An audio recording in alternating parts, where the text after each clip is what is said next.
Şu suyun güzelliğine bakar mısınız ya? Gerçekten cennet. Tayland'ı bu yüzden seviyorum arkadaşlar. Yani muhteşem bir doğa var her şeyden önce. Tek başıma da geldim, kız arkadaşımla da geldim. Yeri geldi arkadaşlarımla da gezdim bu ülkede. Her haliyle çok güzel. Muhteşem deneyimler yaşayabileceğiniz bir ülke ya Tayland. Ve surprise. Bakın burada kim var? How are you today? I'm doing good. Çok iyi. Çok iyi. Ada halen daha yemyeşil. Çok küçük bir ada, ufak bir ada. Ama turistik bir yer olmasına rağmen o kendine özgü havasını kaybetmemiş yani. O hoşuma gidiyor Tayland'da. Yürüyerek bile bu adada birçok yere gidebilirsiniz. Adama kas var mı diye sordum. Adada polis yok. Bak dedi hiç kimse kas takmıyor. Sanki polis var diye soruyoruz. Yani güvenlik için sorduk ama neyse. Mükemmel gözüküyor arkadaşlar. Bütün Pattaya ve Koh Larn Adası ayaklarımızın altında şu anda.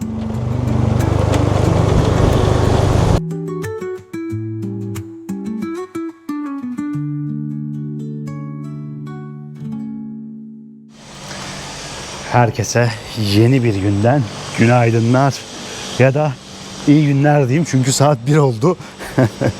Şöyle havuzumun başından videoyu başlatayım istedim arkadaşlar. Kendime de çevireyim kamerayı. Nasılsınız? Umarım iyisinizdir. Ben çok iyiyim. Şu anda Tayland'ın Pattaya şehrindeyim. Şöyle bir gölgeye geçeyim çünkü kamerayı göremiyorum resmen. İnanılmaz güneşli, güzel bir hava var. Böyle havuzumun başına geldim burada. Çok güzel bir konaklama tesisinde kalıyorum. Dedim ki böyle bir yerde kalıyorken direkt videoyu buradan başlatayım ve fiyatlardan bahsedeyim. Kaldığınız yerin önünde en azından ufak da olsa şöyle bir alan olması insanın hoşuna gidiyor yani. Buraya ben dün akşam geldim dostlar. Bugün sizinle beraber burada çok güzel bir tropikal adaya gideceğiz. 2 sene önce gitmiştim ve orada video çekmiştim. Hem dedim o adaya gidelim hem de Tayland'daki fiyatlara tekrardan bir göz atalım. Ülkedeki en yüksek sezon, yani fiyatların aslında en yüksek olması gereken dönem. Ama bakalım şu anda fiyatlar nasıl Tayland'da? Halen daha Türk lirasıyla ucuz mu? Bir de etrafı keşfedelim, tropikal bir ada görelim. Türkiye'de kışken sizin içinizi ısıtacak bir video olsun. Böyle videoyla karşınızda olayım. Fazla da uzatmadan videoya geçelim. Şu kaldığım yeri göstereyim ve adaya doğru yola koyulalım bakalım.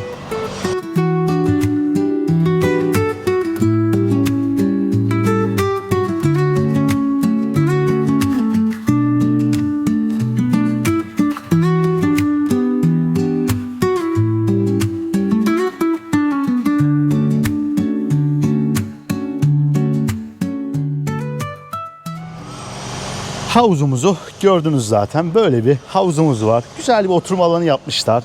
Sabah şurada biraz oturdum ben. Editlerimi yaptım, çalıştım. Halletmem gereken işlerimi hallettim. Hemen şöyle bir binanın içerisine atıyorum kendimi. Şurada bir mutfağımız var ve sınırsız çay kahve veriyorlar bize burada.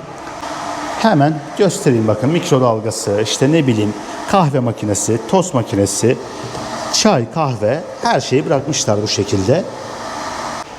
Hemen burada bir bilardo odası var ve burada da güzel bir spor salonumuz var. Şöyle göstereyim içeriği. Ufak bir alan ama kullanabileceğiniz, işinizi görecek bir alan yani. Dumbbell'lar vesaire burada.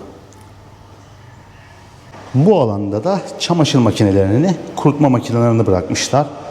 Yanda da şöyle yerel komşularımız var.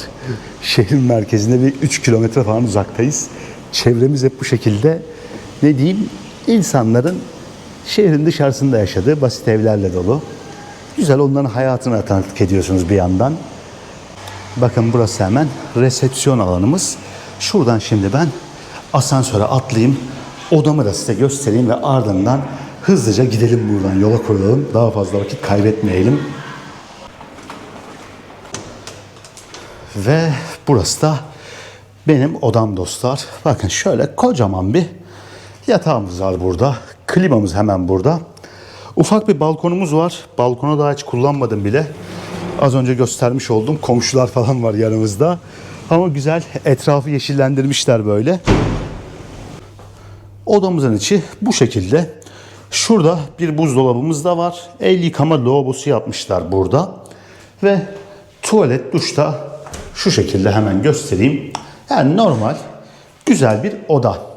Bence fiyat performans olarak gayet iyi. Buranın geceliği dostlar sadece 26 Amerikan dolarıydı. Bu gece için sadece 760 baht ödedim. Yani bence gayet iyi bir fiyat. 26'nın da altına düşmüş olabilir. Çünkü 26 ödediğimde 795 baht falan da dün. Ki burası Pattaya, yani şehir merkezine sadece 2,5-3 kilometre mesafede olan bir otel bir de. Bence fiyat performans olarak gayet iyi. Bilmiyorum, siz ne düşünüyorsunuz? En azından fikir sahibi olun diye paylaşayım dedim. Haydi gidelim bakalım.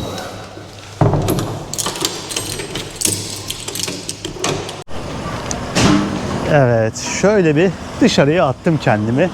Hemen burada bir çamaşırhane var. Bilmiyorum ne kadar yakıyorlar ama devasa makineleri var. Bayağı da eski makineler. Birisi tüpleri yüklüyor kamyonete. Köpekler falan. Bayağı ilginç bir sokakta kalıyorum. Şimdi uygulamadan ben bir tane mototaksi çağırdım dostlar ve 26 bahta, yani 1 doların bile altında bir paraya beni iskeleye kadar götürecek. Buradaki iskeleye gideceğiz. Ardından da hemen oradan galiba 30 baht karşılığında olması lazım. Yolculuğumuz başlayacak. Şurada hemen köşede bekleyeceğim. Mototaksimiz gelsin. Atlayalım mototaksimize ve gidelim bakalım yavaştan.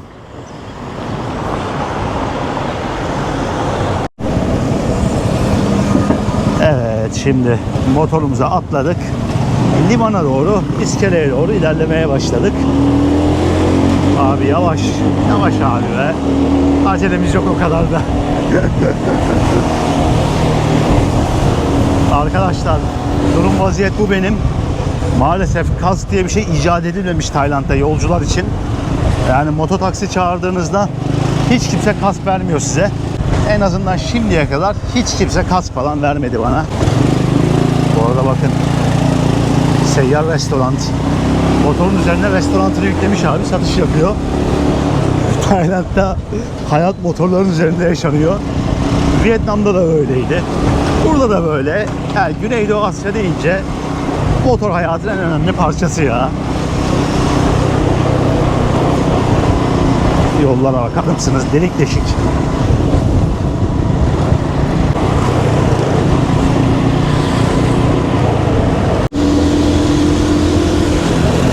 Abim yavaş, abim gözünü seveyim yavaş ya.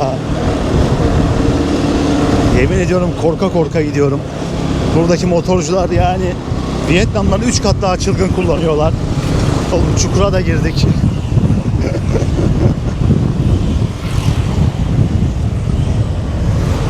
Gerçekten Tayland'daki motorcular ya diğer Asya ülkelerine göre çok çılgın kullanıyorlar. Önceden çok iyi kullanıyorlar diyordum ama Vietnam'da gerçekten insanlar çok daha sabırlıymış, onu anladım buraya geldikten sonra. Yine bir restorancı motoruyla gidiyor. Abi en azından kask taksak iyi olurdu yani. Neyse, şehir içinde idare edeceğiz böyle. Ama siz olun, kask isteyin yani gelenlerden. Yoksa da bilmiyorum, en fazla kısa mesafe gidin bence. Kasksız çok tehlikeli. Kamu spotu olarak ekleyeyim ben. Ne olur ne olmaz bunu buraya.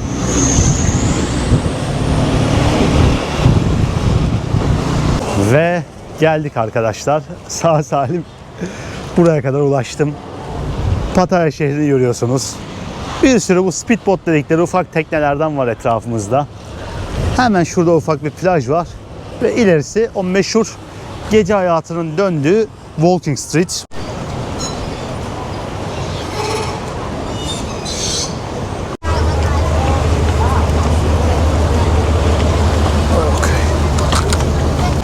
Ve şimdi teknemize geçtik. Artık yola koyulma vakti. Adaya doğru ilerleyeceğiz bakalım. 30 bahmış bu arada, halen daha fiyat aynı. Yani 1 dolar karşılığında buradan Koh Larn Adası'na doğru, Pattaya'nın tropik adasına doğru ilerleyeceğiz. Bu arada şu anda durum bu içeride. O kadar kalabalık ki halk otobüsü gibi, çünkü geç kaldım biraz. Saat ilerledi yani. İnanılmaz rüzgarlı ve dalgalı su. Ayağa kalkmak yasak. Çok gösteremiyorum dışarıyı o yüzden. Ve şöyle deniz kenarında oturacak bir yer buldum sonunda. Aşırı dalgalı deniz şu anda ve inanılmaz bir rüzgar var. Speedboat dediğimiz bu hızlı botların birçoğu iptal olmuş. Limanın girişinde öyle bir yazı vardı. Değişik bir hava durumu var ya şu anda. Ve kara gözüktü. Adaya vardık sonunda. İnanılmaz rüzgarlı bir hava var. Kalabalığın içerisinden çıkmaya çalışıyoruz şimdi karaya doğru dostlar. Hemen şurada insanların evleri var. Bakın suyun üzerine yapmışlar evlerini. Adanın bu kısmını çok hatırlamıyorum. Ben acaba bu kısmına mı gelmiştim geçen sefer? Onu düşünüyorum. Bu arada bir monk da gidiyor, bakın o da gelmiş adaya. Bizim gibi. Evet, Patayana Tropikal Adası'na ulaştık. Artık etrafı keşfetme vakti. Ve adanın sokaklarına girdik. Abi ne güzel gidiyordu ya. Bak kızı mıydı artık bilmiyorum. Görüyorsunuz böyle kafeteryalar, restoranlar falan var etrafta. Her yerde 200 bahta motor kiralıyorlar. Şimdi bir 7-Eleven'a gireceğim. Oradan bir kahve bir şey alacağım. Ondan sonra kaldığımız yerden devam ederiz. 200 bahmış bu arada motor kiraları. Yani alta tam karşılığını yaparım. Alta tam karşılığını yazarım. 6 dolar, 7 dolar gibi bir şeye tekabül ediyor zannedersem. Motorlar da şu şekilde. Az önce bir tanesine baktım. Benzini falan da vardı içinde. Gayet iyi yani. Şimdi buranın dibinden bir kahvemizi alalım. Sonra şu sokakları keşfetmeye devam edelim bakalım. Şöyle kahvemiz hazır arkadaşlar. Poşete koyup veriyorlar size. Şu 2 dolar yalnızca. Tropikal adada bile, böyle turistik bir yerde bile gelip bir tarzı bir marketten yiyeceğinizi içeceğinizi alabiliyorsunuz. Kahvenizi alabiliyorsunuz. Güzel. Gidelim bakalım. Ve surprise. Bakın burada kim var? How are you today? I'm doing good. Çok iyi. Çok iyi. Amber'la biz dostlar tekrardan buluştuk. 5-6 gün oldu. It's been like 5 or 6 days. Yeah, 5 days. 5 days. We were in Bangkok before and then we moved to here, to Koh Larn Island today. Yes, explore the island today. Biz yine bulduk birbirimizi Amber'la. Geldik, buluştuk burada. Bangkok'ta beraber kaldık. Tayland'a gelme gibi bir planım aslında benim var gibiydi de yok gibiydi. Sonra Amber'da gelecek olunca dedim bari atlayayım geleyim apar topar. Apar topar ben Vietnam'dan, Amber'da Hindistan'dan geldi. How was India? Interesting. Interesting. So dirty or Depends the Depends. area, but mostly dirty. Amber careful. Amber Hindistan'da 2 hafta kaldı yaklaşık. Bense biliyorsunuz Vietnam'daydım. Bangkok'a geldim. Orada video çekmedim, bir şey çekmedim. Amber'la bir dinlendik. İkimiz de aynı gün vardık. Bangkok'ta böyle oranın tadını çıkarttık. Büyük şehirde olmanın avantajlarını yaşadık, öyle söyleyeyim. Şimdi ise böyle bir tropikal adaya gelmişken dedik bir video çekelim. How do you find Thailand? amazing. Amazing. Yeah, amazing quality for everything. Şimdi şuradan motor kiralayalım. Where have you been in this period after Taiwan? So, firstly, I came to Germany and I went to Czech Republic. Hop. Yeah, Czech Republic and then Poland and Austria. And then in the end, India. Yeah, in the end, India. Europe to India, cultural shock. Yeah, super jumped up. Yürümesi çok zor sokaklarda, görüyorsunuz. Amber'ı çekeceğim ama çekemiyorum. Adanın merkezi burası. İnsanların evleri bu şekilde. Dedim Amber anlatsın size. Europe, India and now Thailand again. Yeah, Thailand is amazing. Amber'ın ikinci gelişi buraya. Benim artık 6. 7. gelişim oldu Tayland'da. Şu sokakları, etrafı, her şeyini çok seviyorum. Böyle dedim Amber'ı bir göstereyim size. Biliyorsunuz beraber geziyorduk ve Sonunda yine Asya'da beraberiz. Tayland gibi güzel bir ülkedeyiz. Ama burada çok az bir vaktimiz var. Yakında yine kaçacağız bir yerlere. Böyle bakalım şimdi. Şu motor işini halledelim biz. Let's go for our motorbike. Yes. And then motorbike. explore tropical island. Rental. Let's go.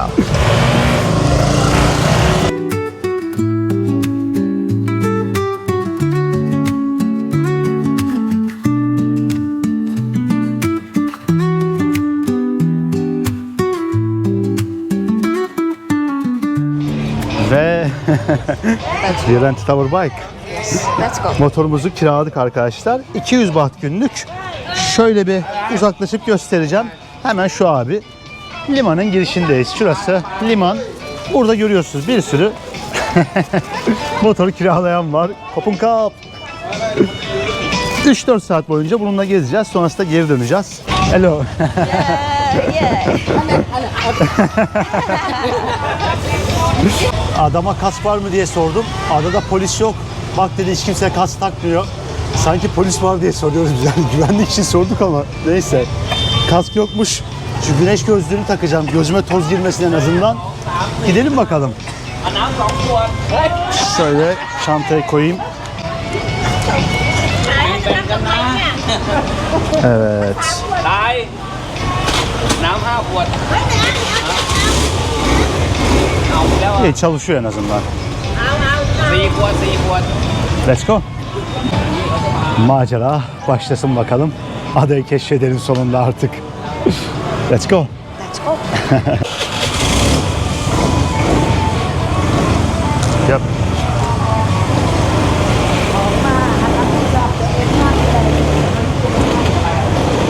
Şimdi nereye gideceğiz çok bilmiyorum. Buraları az çok hatırlıyorum ama yani 2 sene oldu herhalde son geli. Hatta 2,5 sene olmuştur ve sadece günübirlik gelmiştim o zaman da. Bir plajlara doğru sürelim istiyorum. Hani rastgele artık ilerleyeceğim adada. Yavaş yavaş gideceğiz. Motor çok dandik bir motor bu arada ama yani günlük 6 dolara anca bu kadar olur herhalde. Çok yapacak bir şey yok.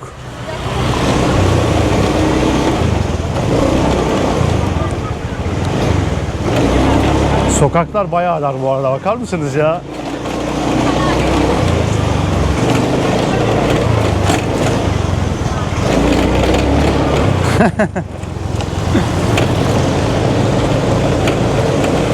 Galiba hemen burası plaj.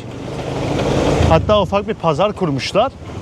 Birazdan bir buraya gireriz. İleride park edebileceğimiz bir yer bulayım ben şimdi. Bu arada video çekeyim dedim. Adam benzin getirdi bakın motorda. Şimdi adanın güneyine doğru gidiyoruz. Normalde diğer tarafta çok güzel bir manzara seyir terası varmış ama dedik güneye doğru gidelim. O tarafı çünkü geçen geldiğimde bayağı gezmiştim ben.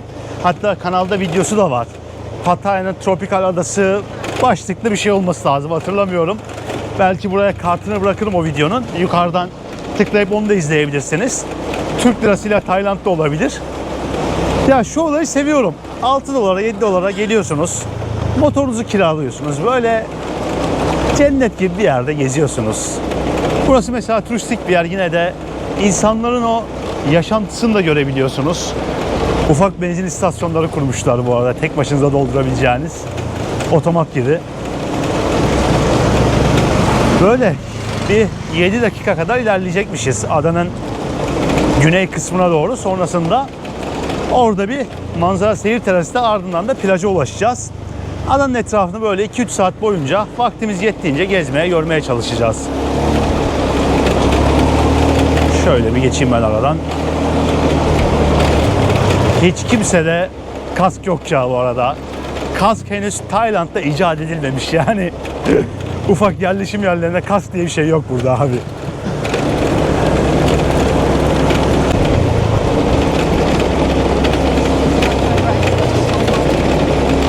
This one turn right. Here? Oh no, that one cannot. Şimdi biz yanlış yöne gitmişiz. Gittiğimiz yerde yol yoktu. Sadece topraktan bir yol açmışlardı. Zaten yola bakar mısınız? Kaldırım yani direkt gittiğimiz yer. Adanın diğer tarafta doğru gidiyoruz. Benim bildiğim tarafa doğru, daha önce gitmiş olduğum tarafa doğru. kadermiş yani oraya gitmemiz artık. Böyle sokak yemeği satanlar vardı sağda solda, ne bileyim, etraf bayağı hoşumuza gitti. Şuraya bakar mısınız? Ambur göstersin. Yani ada halen daha yemyeşil. Çok küçük bir ada, ufak bir ada. Ama turistik bir yer olmasına rağmen o kendine özgü havasını kaybetmemiş yani. O hoşuma gidiyor Tayland'da. Yürüyerek bile bu adada birçok yere gidebilirsiniz. Bu arada motor çıkamıyor abi yokuşu.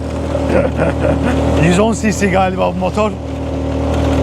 Çok da iyi bir tercih değilmiş 110 cc ama olsun. Evet. Galiba tepeye ulaştık şimdi. Birazdan muhteşem bir manzara göreceğiz burada. Bakın şimdi manzaraya bakın.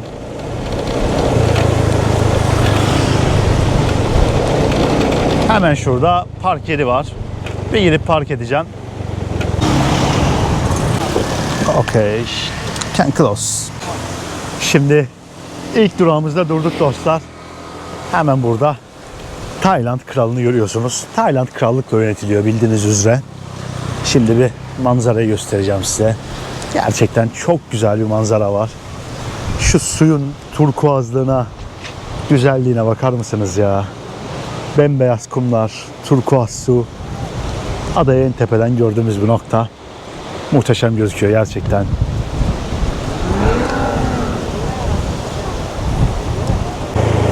Şimdi plaja doğru inmeye başladık. Kaldığımız yerden devam ediyoruz. Motorun üzerinde video çekmeyi özlemişim arkadaşlar. Gerçekten motorla gezmeyi çok seviyorum ya. Yani bir ülkede bir gün baştan sona motorla gezelim istiyorum. İleride bunu da yapacağız. O da yaşanacak kardeşim. Şöyle inelim bakalım. Tabelalar bile İngilizce, Türkçe. Turistler motor kullanıyor diye tehlikeli yokuş falan diye yazmışlar. Şu viraja bakar mısınız şimdi? Bak bak bak, viraja bak. Harbiden tehlikeli yani bu viraj.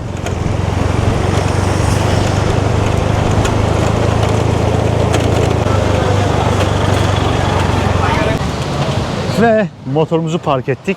Careful Motorbikes. Şöyle bir plaja doğru geçelim. Bakın hemen burada seyyar satıcılar var. Buradan galiba tanesi 25 bahta şöyle şişler alabiliyorsunuz. Tabii güneşin altına dikkat etmek lazım. Izgarada pişirip veriyorlar size. Plaj gerçekten güzel arkadaşlar burada. Biraz sıkışık bir alan ama denizi normalde buranın çok güzeldir. Yani 2 kere geldim ben daha önce. İkisi de çok güzeldi. Şöyle bir kendimize atalım. Göstereyim istiyorum size. Şu suyun rengine bakar mısınız ya? Dalgalara rağmen tertemiz. Şöyle bir göstereceğim size etrafı. Su bayağı dalgalı. Pek yüzülecek gibi değil ama renkler, etraf gerçekten güzel.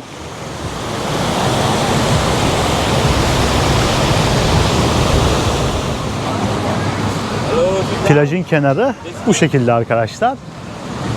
Yürüyüş yapabileceğiniz ufak bir alan var ve böyle seyyar satıcılar var her yerde. Bakın cup noodle'lar satıyorlar. İsterseniz cup noodle bile alabiliyorsunuz. Çok fazla Asyalı turist olduğu için böyle bir olay geliştirmişler, öyle söyleyeyim. Hello. Bakın burada tropikal meyveler var. Dilerseniz kesip direkt veriyorlar size. Smoothie'ler satıyorlar. Daha az önce gördüm. 60 baht yani 2 dolardı smoothie'ler. Yemekler 120, 150, 200 baht arası. Yani 3 dolar, 4 dolardan başlıyor. 6-7 dolar, 10 dolara kadar gidiyor. Bakın mesela şurada kokonat koymuşlar. Fiyat yok bunda ama az önce 70 bahta yani 2,5 dolara satıyorlardı bir tane kokonatı. Yani aslında düşününce şöyle bir yer için, şöyle bir doğa için bedava yani fiyatlar. Jet ski sürecekseniz bu arada o da 1000 baht falan yani. Pazarlık yapıyorlar çünkü. Pazarlığınıza göre değişiyor fiyatlar biraz.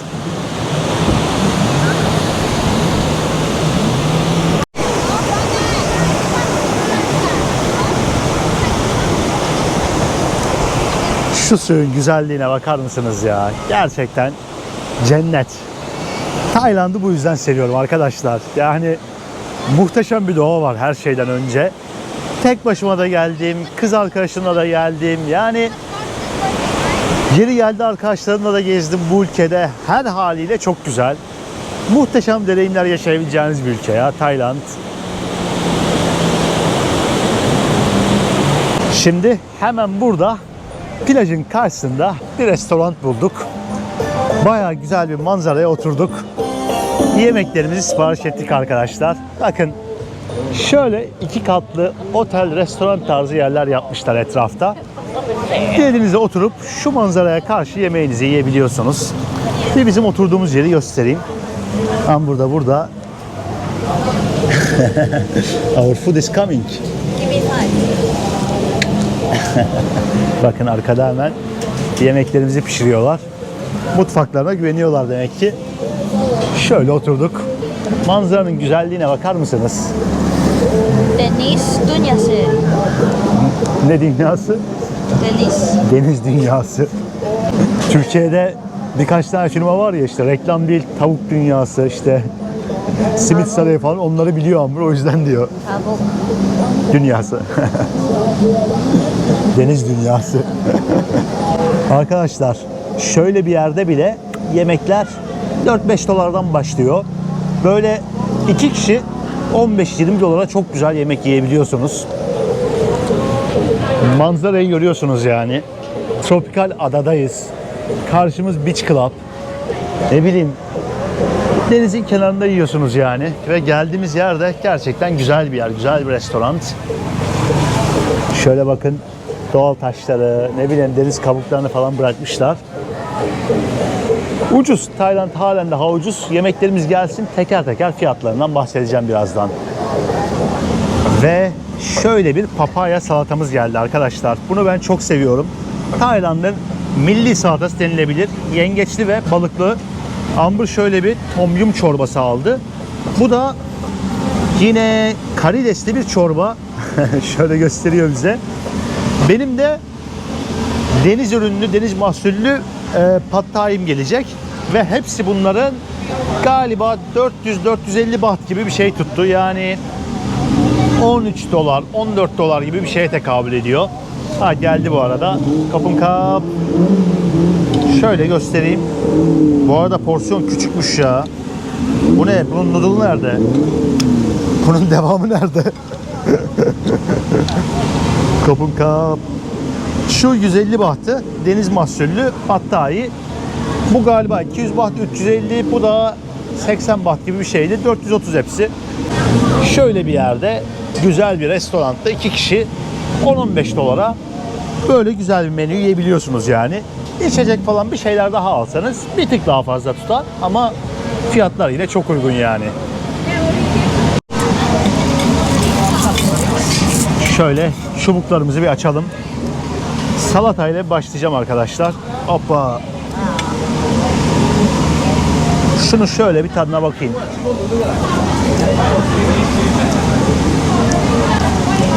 Oh, it's good.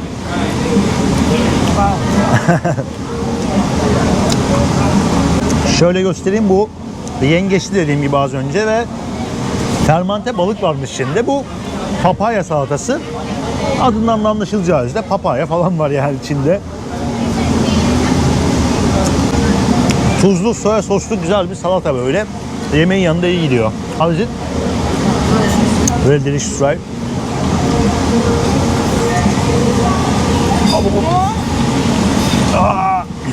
Bu tom yum çorbası.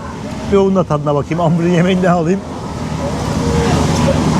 Bu da bayağı iyiymiş. It's really good. Bu zaten Tayland'a gelince kesin denenmesi gereken bir şey. Bu da pad thai arkadaşlar. Benim her Tayland videomda vardır zaten bu yani neredeyse. Taze karidesli, bayağı iyi.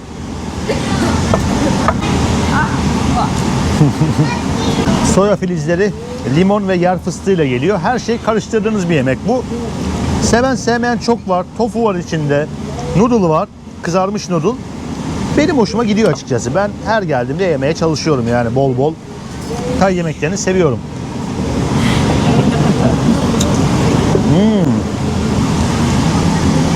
Hamburg da beni besliyor bir yandan. Red Bull.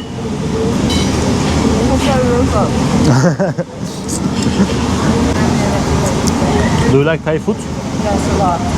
A lot. True love. True love.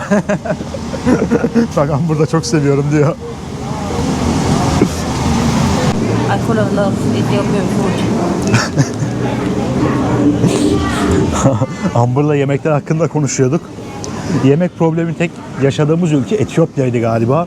Onun dışında gittiğimiz ülkelerde gayet rahattık. I think it's only the country that we didn't like food. Etiyopya. I would say top one. Number one.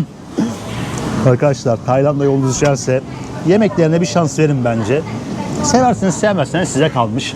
Şimdi sevmeyeni de anlıyorum çünkü gerçekten bize biraz zıt bir mutfak ama birkaç kere deneyince böyle alışıyorsunuz. Yani en azından güzel bir restoranda şu yemeklere bir şans verin yani gelmişken. Türk restoranı da çok fazla var geldiğinizde. Fiyatlar biraz daha pahalı ama seçenekler iyi yani. Amber inanılmaz mutlu. Çünkü noodle var. I say you are so happy with noodles. Everywhere. Everywhere. I really hope that in Turkey people cook more noodles.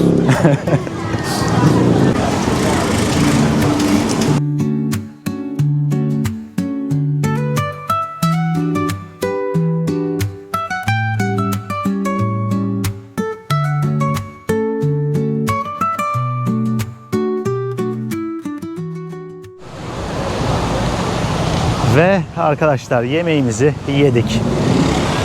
Gün batımı yaklaşıyor. Güneş böyle dağların arkasına aşağı doğru inmeye başladı. Su çok güzel ama aşırı dalgalı. Yüzmedik zaten. Bayağı geç gelmiştik yani. Bu arada dondurmacı gelmiş ya. 25-35 baht. Şuna bakar mısınız ya? Çok iyi abi, motoruyla geziyor. Biz öğleden sonra 2'deki feribotla buraya geldik dostlar ama sabah 6'da da feribot var. Ne bileyim 8'de de var, 10'da da 12'de de var. Her 1,5-2 saatte biri var. Bunun dışında speedboat dedikleri botlar var. Onlarla çok daha hızlı bir şekilde geliyorsunuz. Onlar da 150 baht buraya gelirken. Şimdi son bir saatimiz falan kaldı. Biraz böyle etrafı gezeceğiz motorla. Adanın etrafında bir sürüş yapalım istedik birazcık daha. Sonrasında zaten iskeleye gitmemiz gerekecek. Vakit kısıtlıydı ama zaten deniz bol dalgalı olduğu için yüzemedik yani. En azından adayı gezip size göstermiş oluyoruz. Gidelim bakalım motorumuza doğru.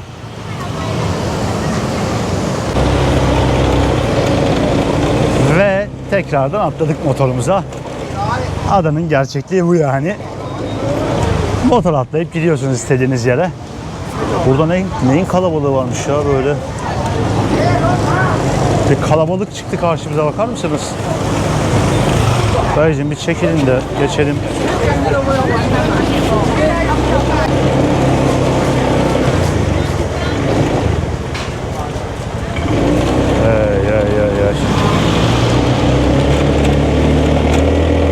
Evet, şimdi şu yokuşu tekrardan çıkıyoruz arkadaşlar.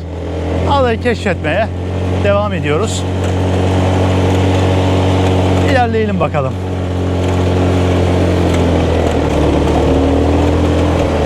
Yolların güzelliğine bakar mısınız ya? Çok iyi. Adayı tepeden görüyoruz. Hatta Pattaya bile gözüküyor şu anda buradan.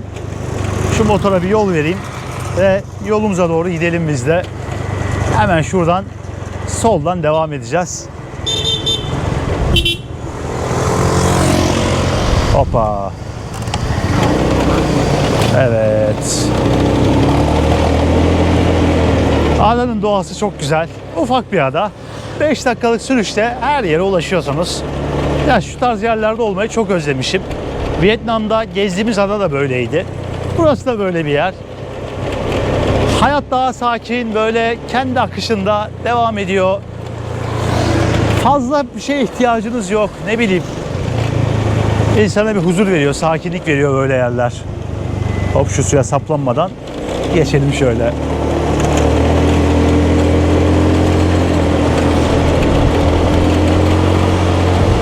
Sağım solum var ya, yemyeşil şu anda arkadaşlar. Amber, look at this. Abi bir yandan deniz gözüküyor, bir yandan o yeşillikleri görüyoruz. Gerçekten güzel ya. Bakın şöyle manzaraya karşı ufak restoranlar, kafeteryalar yapmışlar. Durup burada manzaranın tadını çıkartıp ne bileyim bir kahve, bir smoothie bir şey içebiliyorsunuz. Bu yollar galiba yeni yapılmış. Çünkü daha kazdıkları yerler bile duruyor yani yolun kenarında.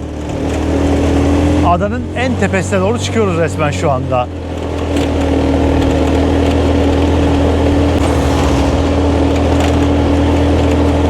Oo. Şu manzaranın güzelliğine bakın ya. Ya adada hafif dağlık yerler olunca gerçekten bambaşka bir hava katıyor ya.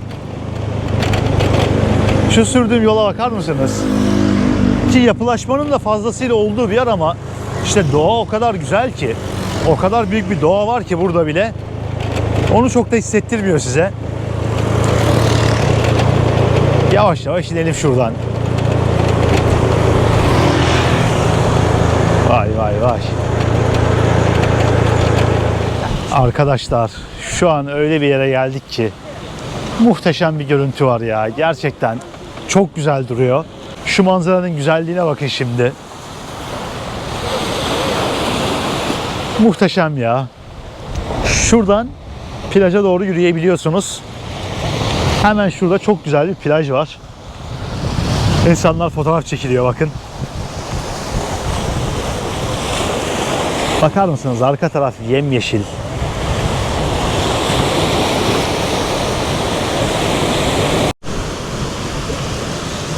İlerledikçe manzara güzelleşiyor ya resmen.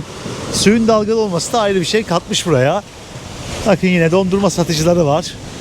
Amber, how do you find the island? Beautiful island. Yeah, really beautiful I think. It's beautiful. Köpeklere bakın. Ben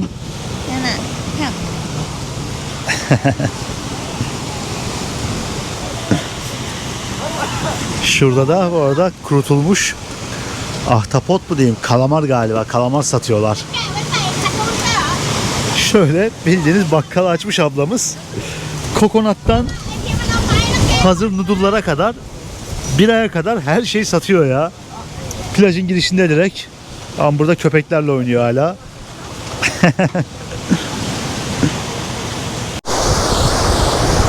Arkadaşlar acayip bir rüzgar var. Ben uçacağım neredeyse şu anda. Burada basit bir yürüyüş yolu yapmışlar. Kayaların üzerine direkt betondan bir yürüyüş yolu yapmışlar. Bakın güneş hemen şu tarafta batmak üzere. Böyle bir yolun üzerinden şu plaja doğru ilerliyoruz. Burayı da bir görelim istedik son olarak. Size de gösterelim istedik. Adada bence yüzebileceğiniz en güzel nokta. Adanın arka tarafı ama bir 10-15 dakikada hızlı bir şekilde motorla ulaşıyorsunuz yani buraya da. Şu olay güzel olmuş yani. Rahat rahat giriyorsunuz buralardan.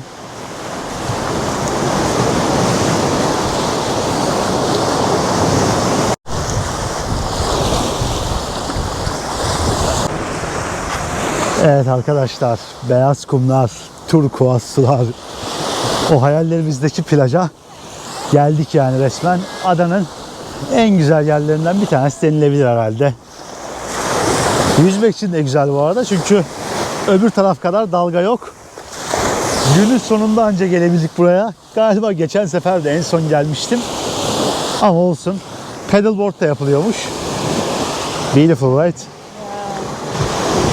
Sunset. Amazing. Thailand. Always amazing. Sunset. Yeah, sunset time. Arkadaşlar hemen şurada ileride kafe, restoran, bir de galiba konaklamanın içinde olduğu bir iki tane tesis var. Geçen geldiğimde ben burada yüzmüştüm. Daha şimdi hatırladım yani, hafızam yeni yerine geldi. İleride böyle ufak direkler yapmışlar ve o direklere kamera koymuşlar. Çantamı direkt o kameranın altına bırakmıştım. Kamera direğinin altına.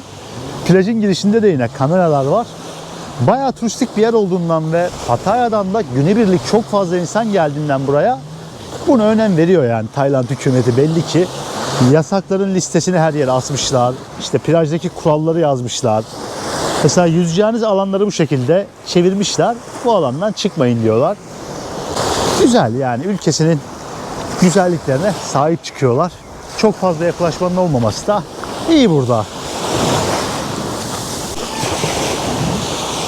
Bakın şöyle ufak tefek şort falan satan yerler var. Plajdaki ağaçlara hiç dokunmamışlar. Öyle ağaçlar duruyor.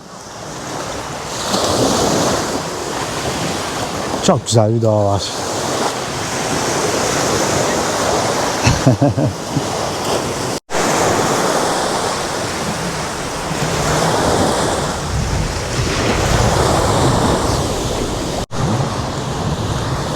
Bakın şurada ufak bir bar yapmışlar. Kokonat satıyorlar.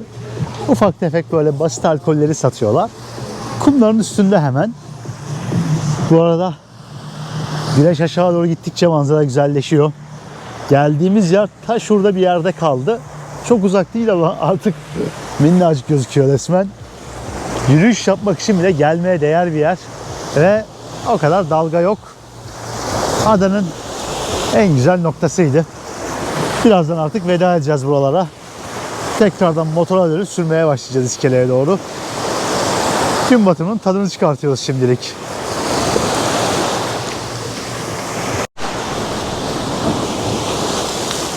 Cennete veda vakti arkadaşlar. Bunun çıkışına doğru ilerliyoruz artık gün batımıyla beraber.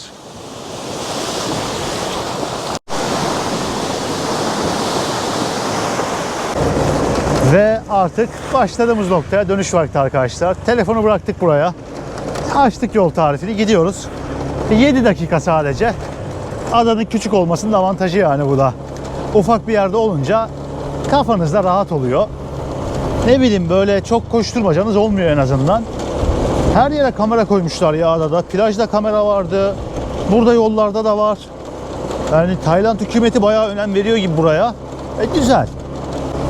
Turiste değer vermeleri, buranın güvenliğini sağlamaya çalışmaları iyi yani. Hız limiti 30 bu arada sadece. Bilmiyorum görebildiniz mi? Sadece 30 kilometre hız limiti koymuşlar. İnsanlar hızlıca gitmesin diye buraya. Çünkü her an karşınıza birisi çıkabilir, ne bileyim birisi atlayabilir falan. Yol atlayan olabilir falan. Güzel yani. İlerliyoruz bakalım.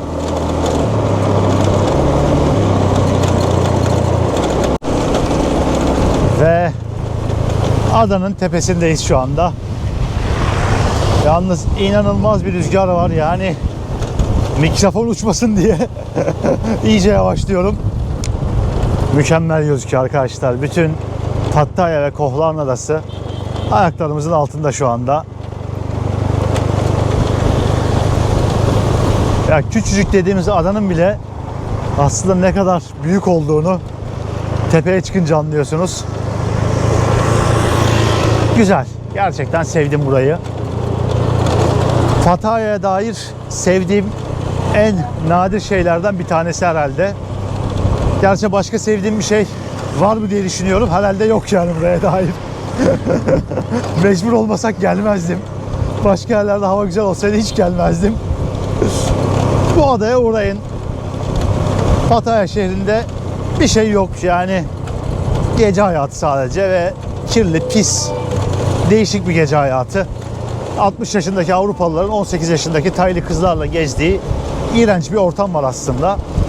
Ama muhteşem bir doğa var buranın çevresinde. Farklı adalara da gidebilirsiniz.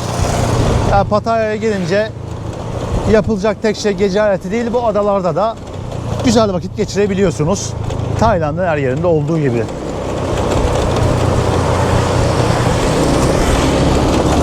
Evet, geldik sayılır.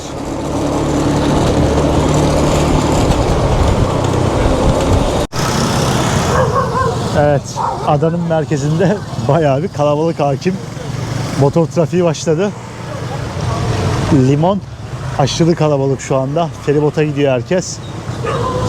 Biz de birazdan kaçacağız artık çünkü son 20 dakikası falan var feribotun. Ve başka dönüşü şansımız olmayabilir buradan. Motor kiralama çok rahattı bu arada. bizim kiraladığımız abiyi bulabilirsiniz gelirseniz. Adam hiç bakmadığıyla tamam dedi. Kimliği geri ver dedim. Kimlik bir şey istiyorlar sizden. Kiralamanız için otobüs kartı bile verebilirsiniz yani. Çok bakmıyorlar. Bazı yerlerde sıkıntı oluyormuş. En ufak bir çizikte bile sizi 2000-3000 baht, 4000 baht gibi paralarla cezalandırabiliyorlarmış. Şöyle söyleyeyim ama genelde rahat gibi yani bu tarz yerlerde. Çünkü turistten geçiniyorlar.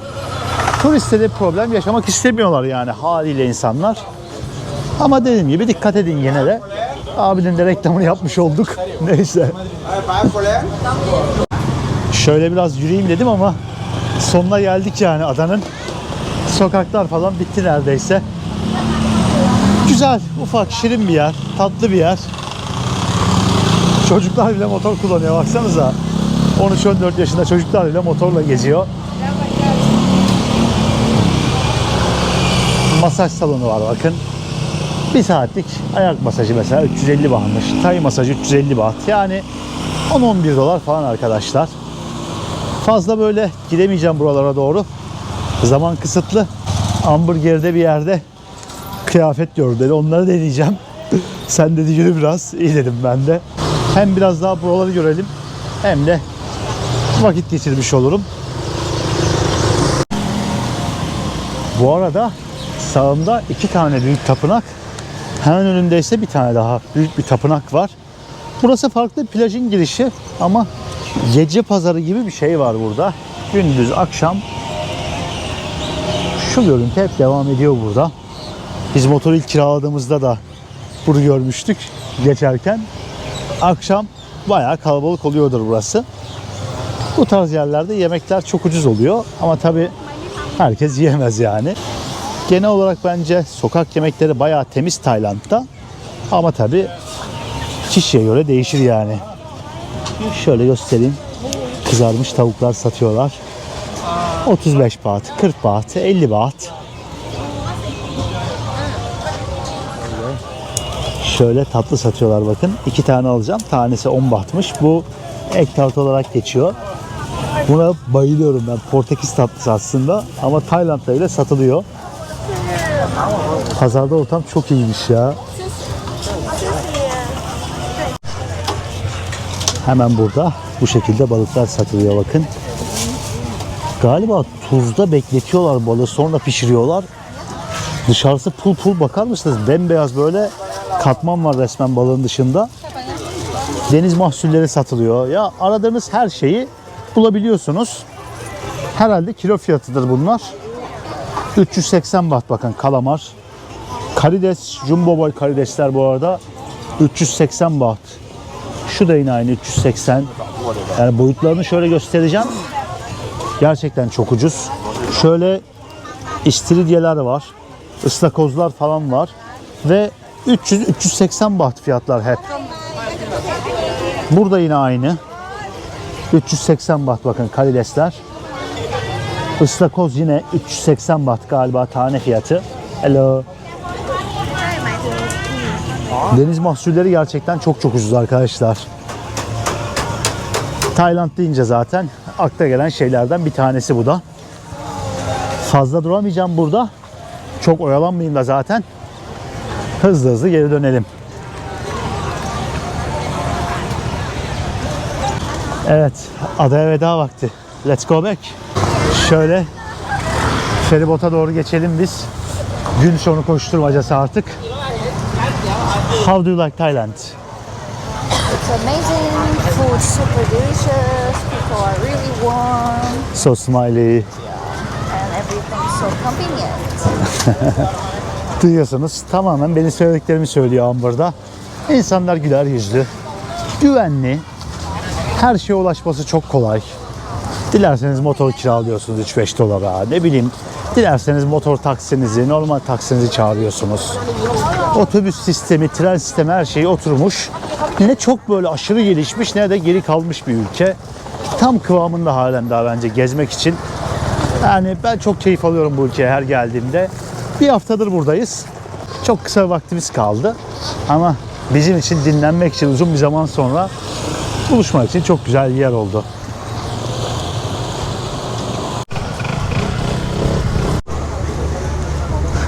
İnanılmaz bir kalabalık. Fena bir sıra var, şöyle arkaya doğru gidiyor. Allah'tan ki bir 10-15 dakika önce geldik de ortalarda bir yer bulduk kendimize. Yoksa binemeyebilirsiniz yani son feriye. 2 tane feribot aynı anda geliyor. Kimse kalmasın diye adada. Akşam 6'da bu şekilde son feribotla dönüyoruz bakalım. Ve geri dönüş yolculuğu bu şekilde arkadaşlar. Amber. Biraz konforsuz ama olsun. Bu şekilde gidiyoruz işte. What do you say? I say not comfortable but still okay. 30 baht. 30 baht, 30 minutes. Ya 30 dakika böyle ilerleyeceğiz bakalım.